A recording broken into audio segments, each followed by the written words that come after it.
You want to sometimes meet those obligations, those social obligations, the messages that you receive. It's also about just having some discipline and like, you don't always have to be available. You know what I mean? You could take some time for yourself and you'll get back to the messages in a moment after you finish this task.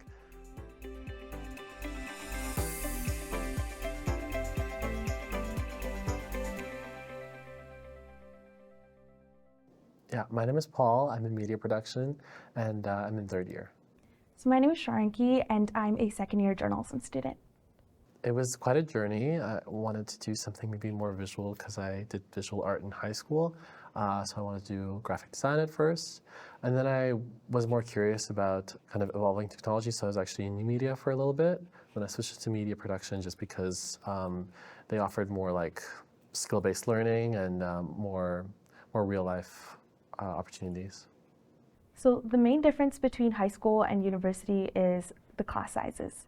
In high school, you'd have like ideally 20 to 30 kids in a class, whereas in university lectures, you might have like hundreds of kids in a class. So it's really hard to kind of make yourself known to the prof unless you try to put in an effort to do so. Something that I had to like learn real quick was taking the initiative to make yourself known amongst your profs, because like putting a name to a face really helps the prof as well. High school, there was a lot more supervision. It was a little bit like a mold that you had to fit in, whereas university, you kind of build your own mold and you fit in the way that you like. You get to mold yourself into the person that you want to become a little bit more. So there's some flexibility with that, but also that is very scary because again, you have to be accountable for your own self. First year was definitely like a trial run, like I was figuring it out. I knew that it would be a lot. Like everybody was always it was telling me that, oh, it's gonna be a lot and you're gonna be on your own, you're gonna have to be more independent. And those are things that I knew, but you know, in practice, it just looks different and it takes some getting used to. Commuting takes some getting used to, kind of having to advocate for yourself, make your own decisions. But I really liked first year because I got to explore a lot and I got more comfortable with like putting myself out there. I think I would define focus as being able to like kind of devote your energy to a certain thing without distractions or very limited distractions. My idea of focus is giving your concentration to something as best as you can. And it's hard to do that when you have like this Rolodex of things that you're going through. Focusing can be really difficult. I know it's hard for me. I think my relationship with focus has become harder over the course of the years. I definitely do have a love-hate relationship with focus. When I was younger, it was really easy for me to stay focused just because I didn't have my phone with me. But when I got access to my own phone, that's when it like kind of started going downhill.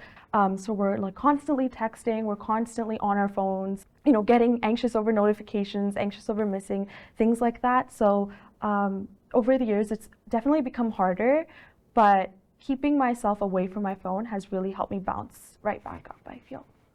Your attention is pulled so many different places when you are a student, especially someone who commutes, especially someone who works. Even just taking a bunch of different classes, like if you have 5 classes, each class will demand a couple of different things from you. If you're working on a group, oh, you have to communicate with that group. If you have to send something to a prof and you have to send an email to work, and it becomes a lot. So when you're having trouble starting a task and focusing, I recommend that you make a to-do list. That's the first thing. One way that I focus is trying to just write down what I have to do, maybe breaking it out step by step. It will look like different things for different people. Like my to-do list tends to be on my Google Calendar, and that's kind of where I'll mind map things or like break things down. For some people, it's just like on their notes. Sometimes it's like a notebook. Whatever works for you, I guess. But also make sure to like find a space where you can focus, because that differs from person to person. For me specifically, I really like to go to a very quiet space. I like group settings and like big group study sessions don't work with me because I just end up yapping with all my friends. So I either like to have one other friend there who I know that I would be productive with and we can keep each other accountable, or like I just like to do it entirely by myself or with my dog. Find your groove at like your study space, your study setting. I think starting a task, I have to have like no distractions. I have to be in a state of flow and kind of in my zone a little bit sometimes. Sometimes starting a task Like even sometimes just writing one email, like it can feel like a lot. Um, if it's like a big email or if you're messaging someone you haven't messaged before. Make it fun as well. What I like to do is like I like to use like the old-fashioned method of studying whenever I study. Like I like to have like notebooks and like pastel highlighters and like colored pens, things like that. Talking it through with someone can help.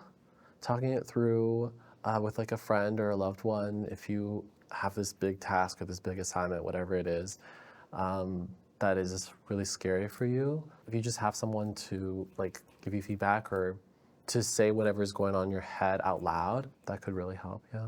So I'd say just find your groove and find what helps you.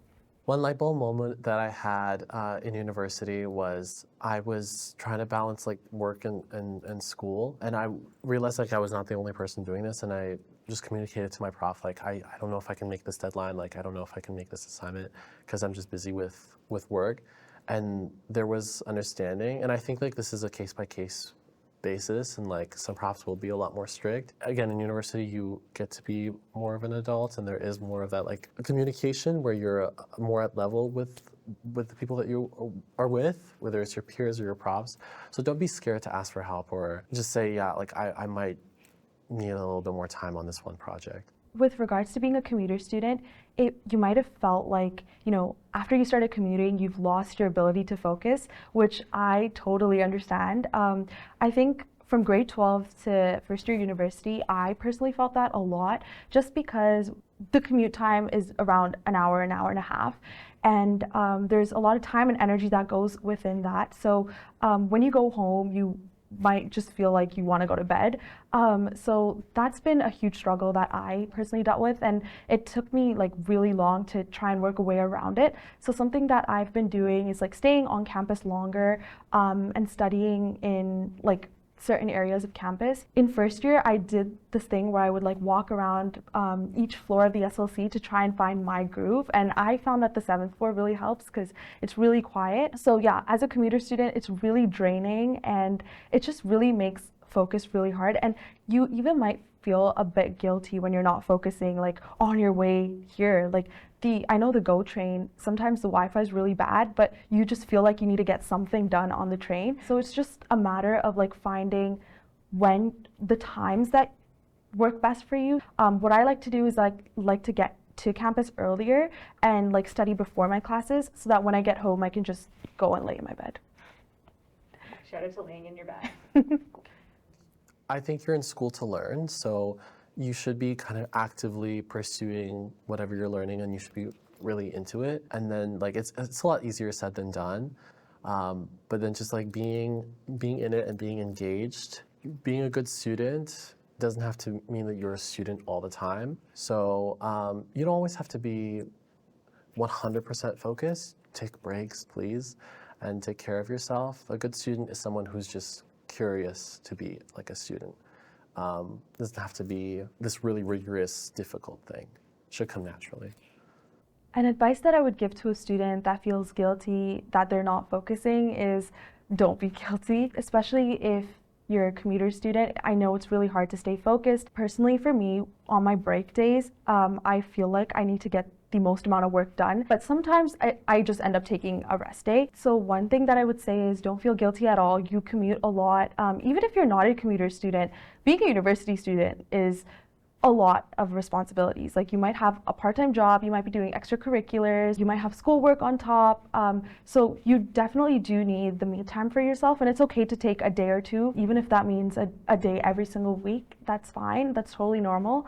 And yeah, just take it slow. Don't overthink it, which again, it's a lot easier said than done. Nothing is the end of the world. You're not saving lives. You're just here to learn, and learning is trial and error, so it'll be difficult at first, but it's okay. You're okay. What affects my ability to focus differs from day to day, and I don't know if a lot of people can speak on that. For me, it depends solely based on the day. Sometimes if I want to deeply focus or get into the state of flow, I really like a fully silent setting.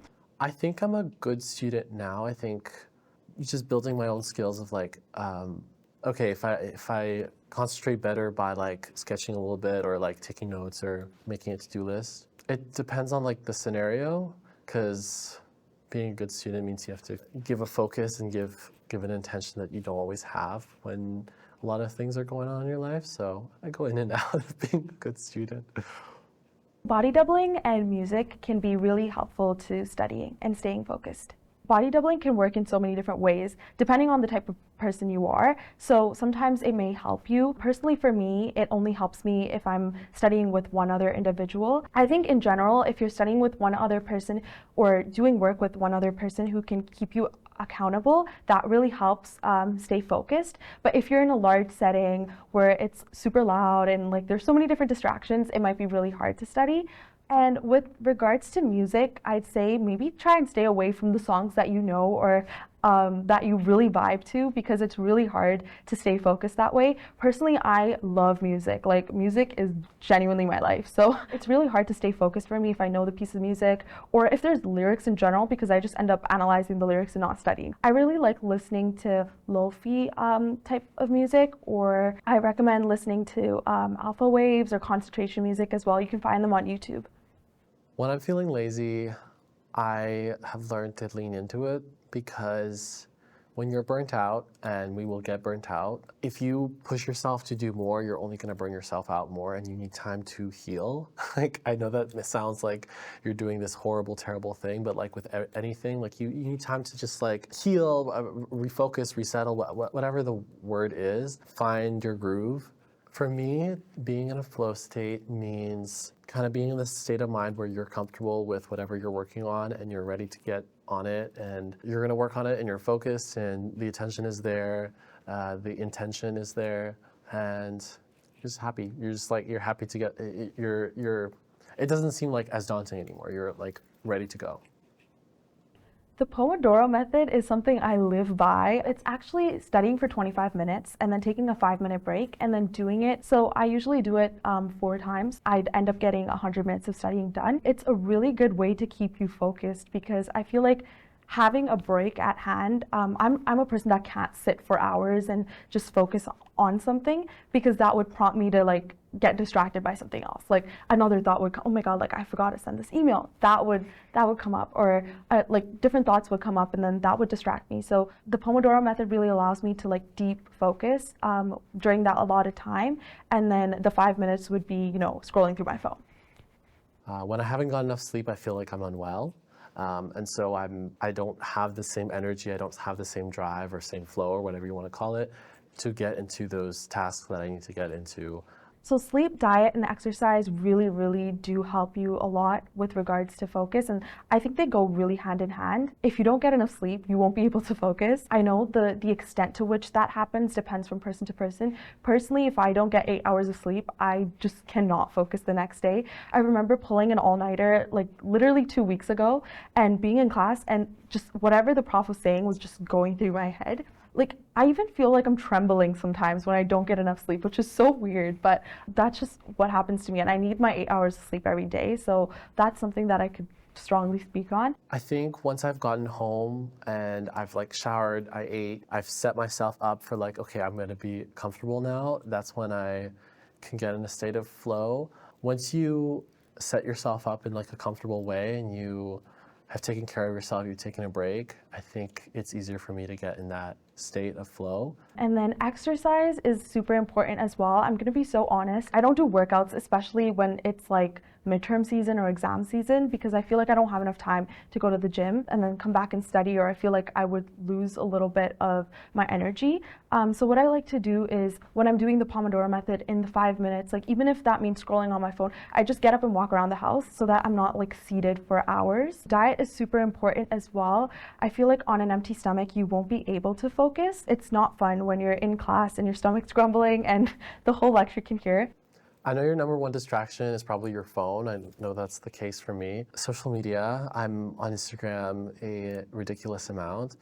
I'm trying to work on that. I think one way that I do that is just by physically removing my phone, which is not always ideal. Like you want to sometimes meet those obligations, those social obligations, the messages that you receive. It's also about just having some discipline, and like, you don't always have to be available. You know what I mean? You could take some time for yourself, and you'll get back to the messages in a moment.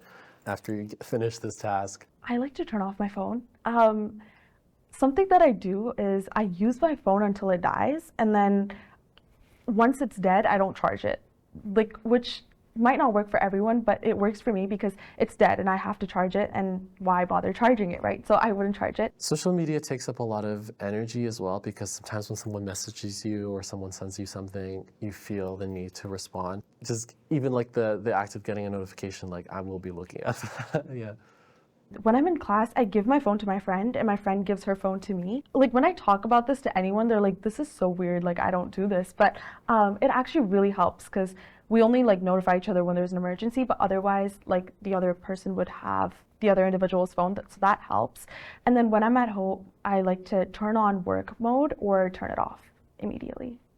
And yeah, and like it's about having a healthy relationship with those things as well, because you should have your own life, your own space to do things without the need to check a notification.